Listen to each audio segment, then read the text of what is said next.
I'm just saying what that I did say. What you're whoa. What you're I don't know where all this aggression is coming from. We haven't even started yet. Did Breath of the Wild deserve to win Game of the Year? Today we talk about it on Unmuted Discussion.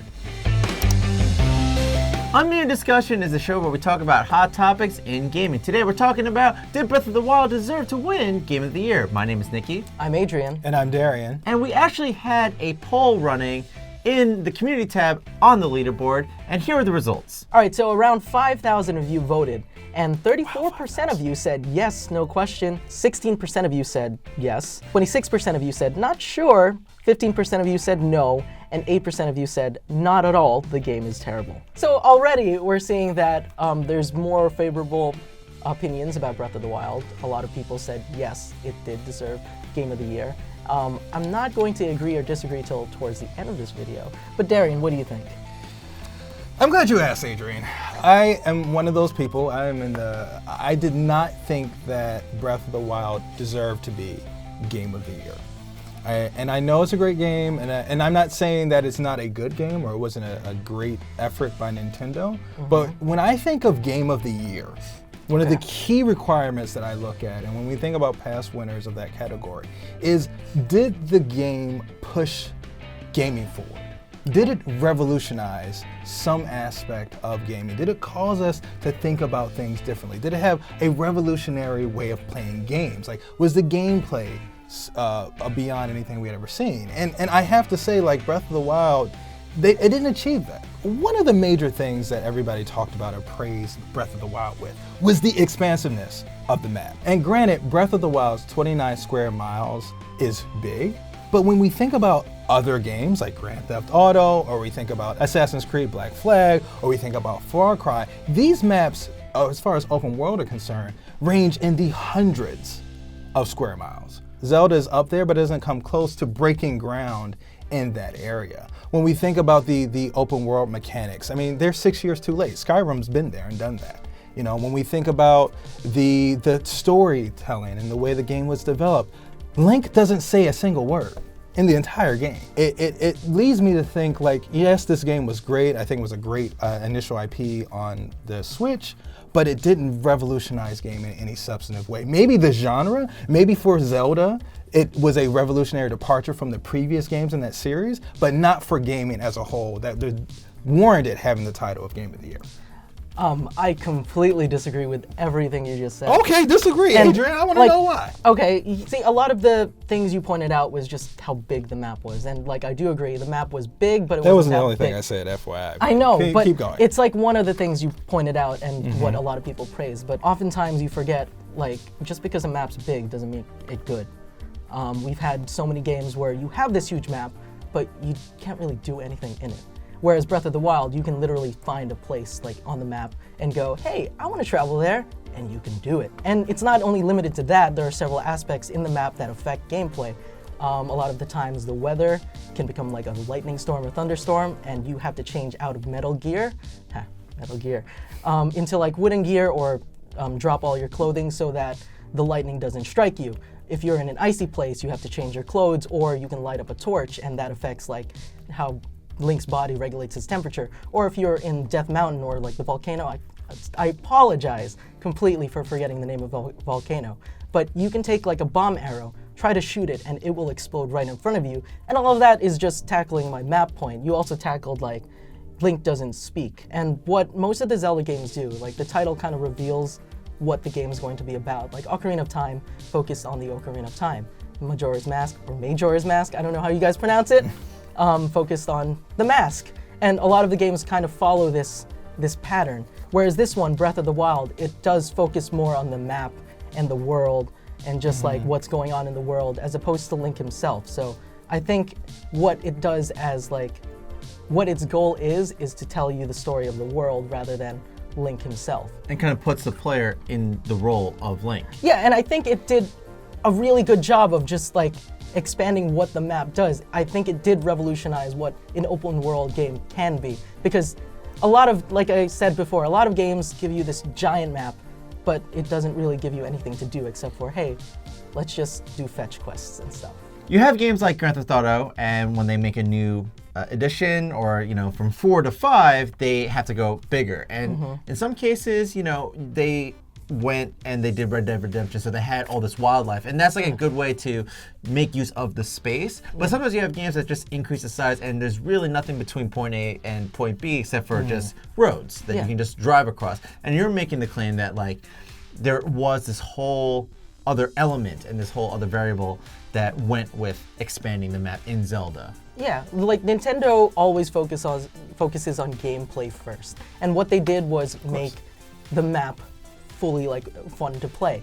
You have all of these different things. Like a lot of the times, when you're playing Zelda, Breath of the Wild especially, you're kind of just curious what there is in that area of the map, or you're curious, hey, can I do that? Oh, I can. And this is like not even mentioning the expanded gameplay they gave like Link, the features they gave Link. Because a lot of times you're not told to go somewhere. You kind of just do it because you're curious. I mean, that would be the definition of open world. Yeah, and I think it does it extremely well. I played Skyrim. I love Skyrim, but like, if I wanted to climb a mountain, I'm gonna have a hard time climbing that mountain. I mean, if we want to call Game of the Year any game that's a rock climbing simulator, great. Well, then Zelda has it, full stop, no question. But if we're looking at a game, and I'm thinking holistically, right? I think, like I said, I think Zelda Breath of the Wild did some amazing things with the map. I mean, we've seen nighttime mechanics before in other games. We've seen it in Assassin's Creed Origins. We've seen weather affect gameplay, and particularly Assassin's Creed Origin, which was also one of the nominees for Game of the Year this year in 2017. Those elements that you can interact with the world, I mean, you can interact with various elements in Grand Theft Auto like we just talked about. Like, I get what you're saying, like there were these nuances that may have changed the way you armored, or may have changed the way you used a particular weapon. That to me does not revolutionize gaming. I am in complete disagreement. I mean, and then you want to explore the world. I want a challenging environment. I want challenging enemies. I want a gameplay I want a story that is comprehensive in all elements of it. Then that's kind of your taste. I'm saying that this game has revolutionized what an open world adventure game can be. I will say that. Like, there are so many different things gameplay-wise that it does differently from other games. And the fact that you're curious to go somewhere and you can actually do it, I think that's amazing. There are a lot of games that have like invisible walls or limitations that don't let you do things.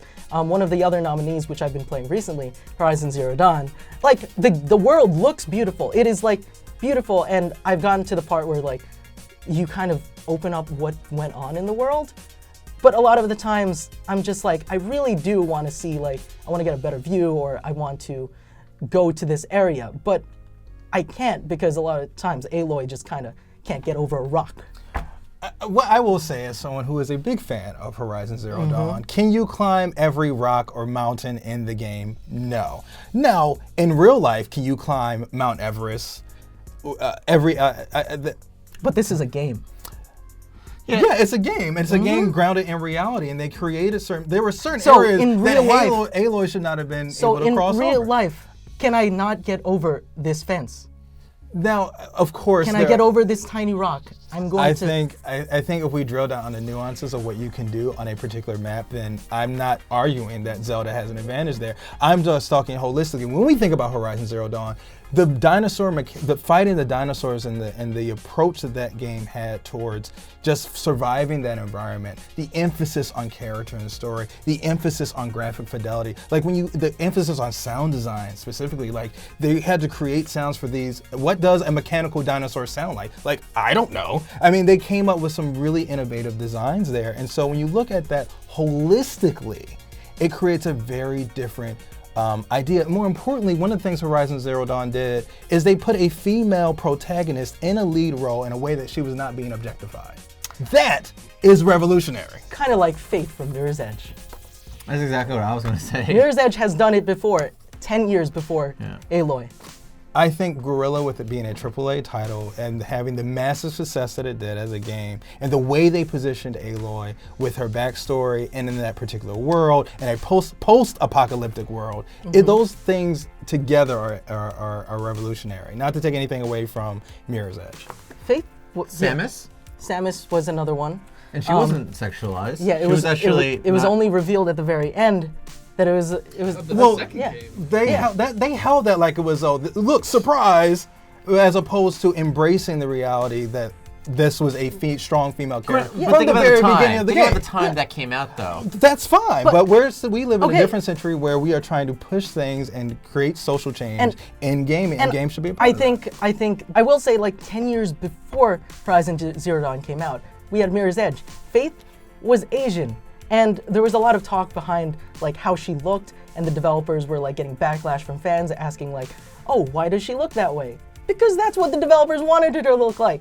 There was no point in beautifying her in any way. And like the fact that the developers held back on that just proves that they weren't looking to make her beautiful in any way. They just wanted to make a really good heroine. I have 2 points. One, not to take anything away from Faith. I think what we have in Horizon Zero Dawn is a female character in a very unique role, where you would typically see a male character, which is saving the world, which is what Aloy was responsible for doing in this story. She was responsible for saving the entire world, not just dealing with the socioeconomic, I think, and correct me if I'm wrong, in the story of Mirror's Edge, it's more like she's battling very ground level enemies in a capitalistic society. Does get a lot worse than that, but generally she's not saving not the the entire entire world from world, extinction. It is typically reserved for a male character. And what I would also argue is even Mirror's Edge did something that Nintendo has yet to do.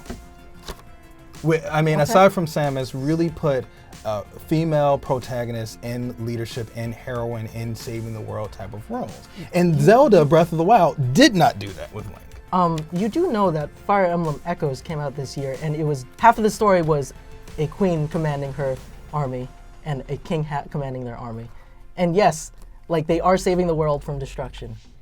I think we are getting a little off topic. Let's just go back and think about what started this whole conversation. Did Breath of the Wild deserve to win Game of the Year? And I think a good way to answer that is if it wasn't Zelda, what game would you have nominated and why? You kind of already talked about.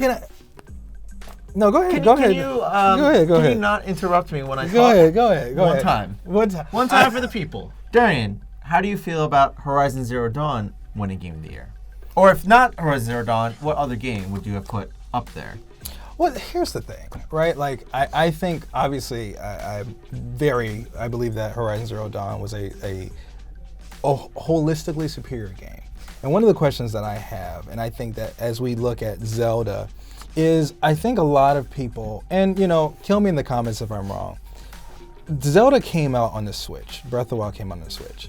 If it were just on the Wii U or just on another console system, would that game have been as highly praised as it was? I think the fact that Zelda was on the Switch and the Switch was this hot new console, it added another level of interest or intrigue or nostalgia to that. It's like having a portable Game Boy. And we've all had Game Boys before. Like I remember my first Game Boy. It was incredible just having, this Game Boy thing. So anything I put on that, whether it was Pokemon or any sort of pixel game like Tetris, that was amazing because it was on the Game Boy. Not because those games themselves were that revolutionary. Now Pokemon Red and Blue, we could argue about that, but not because those games were so revolutionary, but because they were on this really cool pocket-sized portable game console. And I think that nostalgia, that sort of love bleed over is influencing people's opinion of Breath of the Wild.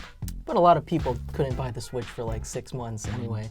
So I think a lot of them chose the Wii U version instead. Are you going to say that the Wii U version sold more copies of Breath of the Wild than the Switch version? I'm saying that it sold not as many copies as the Switch version. So but most it people's sold experience... people several were playing copies. it. But people were playing it outside of the Switch. They didn't buy the Switch just for Zelda. My general point is, and it's difficult to answer it now, but if Breath of the Wild did not come out on the Switch, would it be considered as revolutionary as it was? I know that's not in your reasoning, but we're arguing generally, should this game be Game of the Year? And I think that is a factor that doesn't get talked about enough, and why this game seemed to be elevated in people's minds as revolutionary. See, but that's an argument that you can't necessarily defend or pursue because it's just very much it's hypothetical. Like there's no way to measure like, oh, because it was a new system. Yeah, you're kind of just assuming that that's the case. I mean, I totally understand where you're coming from, and I definitely feel like it being out on the Switch did give it a little bit of an edge, but it's still won Game of the Year. And a lot of the discussions we were having were just basically the game. We never once talked about the fact that the Switch swayed my opinion one way or the other. I think that the Breath of the Wild is a great game. With about 3.8 million copies sold, 2 million-ish on the Switch, and a little under for the Wii U. I mean, like, if we're just talking about purely, like, consoles, there are so many PS4 users. What couldn't sway them to buy Horizon Zero Dawn or any other game of the year? The fact that not as many people have the Switch or the Wii U in general, and a lot of people do have the other consoles, I don't think consoles really sway the direction of why people think a game is better or not. Like I said from the beginning, it is something that we can't really measure, but I think the Switch was an innovative console. And it created, as far as gameplay and things of that nature, I just think it may have had some sort of impact on people's reception of Breath of the Wild. The other point that I would make about Breath of the Wild is that aside from the map, because you talked about there were a whole bunch of reasons, aside from the map and the different interactivity that you could do there, was there something revolutionary about the storytelling devices? Was there something revolutionary about the plot? I would go back to, like, all of the other games. What revolutionary aspect did the other games have? The nominees. Other than like you said, Horizon has a different type of protagonist and approach to story. But I played it for like 15 hours, 10 to 15 hours, and it's like every other third-person shooter to me. It's like every other third-person shooter. It's nothing about it has really stood out other than the protagonist and possibly the world building around it. Those are two really big, compelling reasons for being Game of the Year. Yeah, but I can bite that back at you. For Game of the Year, Breath of the Wild has focused on gameplay. Yeah. Yeah. We're both looking at specific aspects of a game. Yes, we're both looking at specific aspects of a game. And you are saying that holistically, this is what you think should be Game of the Year. But what other thing, other than the protagonist and the world, did you think Horizon Zero Dawn has done better? I think the world building was incredible. I think the graphic fidelity of the game was incredible. I think Zelda can't compete on that level. It has a different art style, but when you think about graphic fidelity and like the sun rays, the realism of that game is incredible. And then when you also consider the way that Aloy participates in the world. Like when I think about gameplay, there were moments where as playing that game, I was literally afraid for Aloy. Like they took this character who was not invincible, who could not fight at an unlimited level against these very, very powerful creatures. The scale alone between Aloy and like a Thunderjaw or something like that was incredible. And so I felt fearful in those moments where I was playing as that character. And I think that those sorts of feelings are rare in video gaming today. And I think I would even claim to say that you felt that way because you've spent more time with Horizon Zero Dawn. How much time did you play? I mean, you just admitted that you only played Horizon Zero Dawn for 15 hours. I will say that. The game takes about it takes 60 to 70 hours to complete. But and then I played the DLC that's on top almost of that. like 15 times longer than you've played with Zelda. That's not true. I did play Zelda I didn't play it for 15 hours, but I played it enough to say... You didn't even get past the tutorial! In Adrian's defense, what you're describing about how you feel connected to a character and being afraid for this character by facing giant beasts or giant bosses. And Adrian's saying that, hey, you didn't play Zelda enough, you didn't play Horizon Zero Dawn enough. But I'm saying what you're describing though, in regards to storytelling, that's not something new brought to the table from when you play a game though. There's been many moments playing a game like, say, a Zelda in previous Zelda games. I mean, even in Final Fantasy, that you've been in Metroid, Metal Gear, and Metal Gear, just being kind of afraid of this like towering enemy. So I don't think that makes a Game of the Year worthy. Sure, but I don't think that's enough. That doesn't have enough legs to go against. Because I'm saying that what you're describing Adrian can say for Breath of the Wild as well, like feeling connected to Link, regardless if he whether doesn't he talk. talk. Okay. But you still feel, because again, it's submersive in the gameplay where you're about to tackle this grand enemy who is significantly stronger than you, depending on when you actually face it, and you have to be afraid. That's the whole thing. Like, if you went through a game from the beginning of being well equipped to take on these enemies, then you wouldn't be afraid. So having these moments, it's all on, I would say, the gameplay as well as the storytelling as well. And I'm saying that there's very close similarities between Horizon Zero Dawn and Breath of the Wild, feeling that way. My point is that none of these individual issues stand on their own. I think it's, again, the holistic approach that that game took to telling the story of that particular world. And I think when I look at Adrian, and we have differences here. Adrian is much more interested in the gameplay. I wish you would talk more about the specific gameplay elements that were revolutionary in Breath of the Wild. You can cook. You can cook. I mean, if you want me to get into it, I will get into it. Like with Zelda, we kind of didn't expect it, but it kind of turned into a sandbox simulator. One of the goals for the game was to break the mold of what a Zelda game is, and I think it did that well. A lot of past Zelda games were kind of linear, or there's like one way to solve an issue. But with this game, there are several ways you can approach it. Some that can even be considered game-breaking, but is actually totally possible in the game. You just have to really think about it.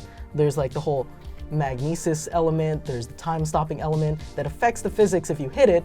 There's the two bombs, which you can use interchangeably depending on the situation, and you could use them several different ways. I've seen people use items to make floating airships just because they can.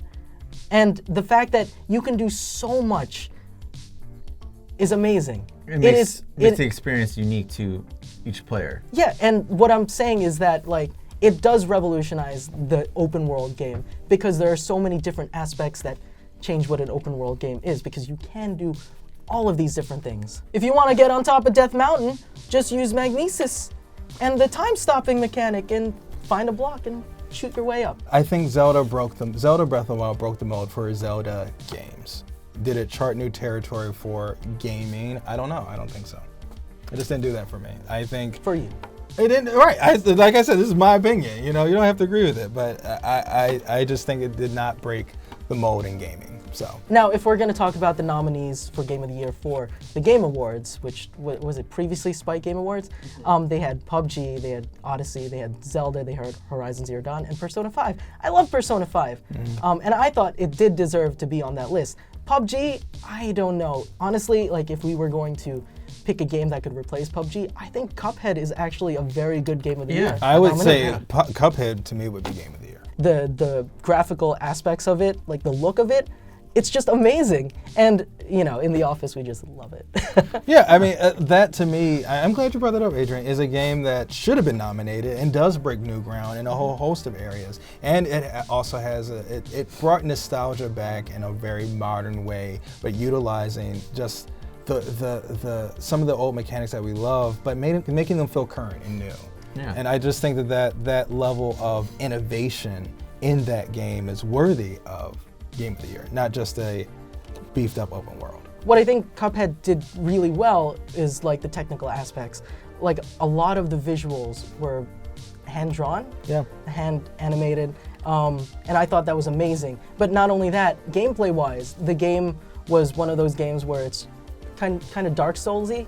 You would go through a boss and you kind of have to, it forces you to learn what the boss does, and Patterns, yeah. has to make, like, you have to adapt to those patterns, or you have to learn those patterns to beat the boss, not just throw all of the heavy weapons at it to beat it. And I thought that was wonderful. Like, it also made side scrollers popular now.